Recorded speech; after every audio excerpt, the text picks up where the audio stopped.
নোয়াখালীর বেগমগঞ্জ উপজেলায় ইয়াসিন আরাফাত শাকিল নামের এক যুবদল কর্মীকে গুলি করে হত্যা করেছে দুর্বৃত্তরা।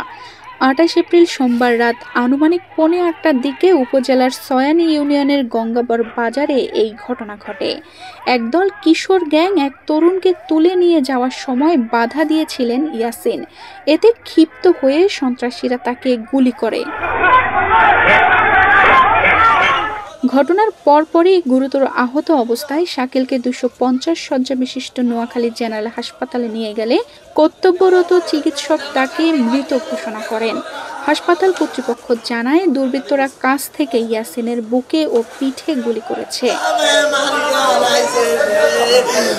এ সময় সন্ত্রাসীদের হামলায় ইয়াসিনের ছোট ভাই মোজাম্মেল হোসেনও আহত হয়েছেন।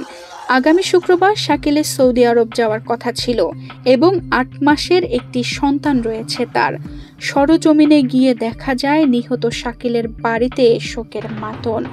বাকরুদ্ধ হয়ে পড়েছেন শাকিলের মা।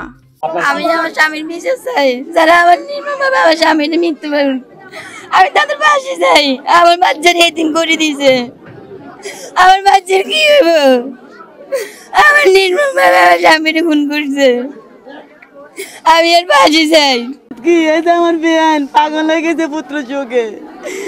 এমন কোনো মানুষ নাই আমার মেয়ের, আমার প্রশংসা ছাড়া কোনো বদনাম নাই, উপকার ছাড়া অপকার নাই। যারা আমার মেয়ের হাল করছে আমি তাদের ফাঁসি চাই, মৃত্যুর বদলে মৃত্যু। আর আমার এদের ভবিষ্যৎ কি? আমরা তো এই মানিক দিয়ে সুখী ছিলাম, অভাবে ছিলাম, তবু সুখী তো ছিলাম। বাবা ছাড়া কিচ্ছু বুঝে না, ও বাবা ছাড়া এ পাখি কিচ্ছু বুঝে না। এ বাবা বাবা করে গো, ও বাবা ছাড়া আমার এ পাখি কিছু বুঝে না গো। এ পাখির দিকে রাখলে গো সব শেষ গো, আমার এত ভাইয়ের লগে পুরা পরিবার শেষ। আল্লাহ। ঘটনার পর এলাকাবাসী ধাওয়া করে হামলাকারীদের মধ্যে ৩ জনকে ধরে ফেলে। পরে তাদের পিটুনি দিয়ে আটকে রাখে। খবর পেয়ে বেগমগঞ্জ থানা পুলিশ তাদের আহত অবস্থায় আটক করে হাসপাতালে ভর্তি করেন। তাদের মধ্যে একজনের অবস্থা গুরুতর বলে জানা গেছে। এই ঘটনায় জড়িত সকলকে গ্রেফতারের দাবি জানিয়েছেন এলাকাবাসী। আরেকটা ছেলের লাগে বেজাল ছিল, এলে আই মার দিছে, বাঙাই চোখেছিল, তারপরে এলে গুল্লি করে মারি ফেলাইছে। এর কোনো দোষ নাই। খুব আমরা ন্যায্য বিচার চাই, তাদের ফাঁসি চাই। যেসব সন্ত্রাসীরা এই কর্মকাণ্ডের সাথে জড়িত অলরেডি ৩ জনকে ধরেছে এবং ওরা ৮ থেকে ১০ জন ছিল। বাকি যারা পালিয়ে গেছে তাদেরকে আইনের আওতায় এনে গ্রেপ্তার করে বিচারের মাধ্যমে ওনাদের ফাঁসির দাবি করছি।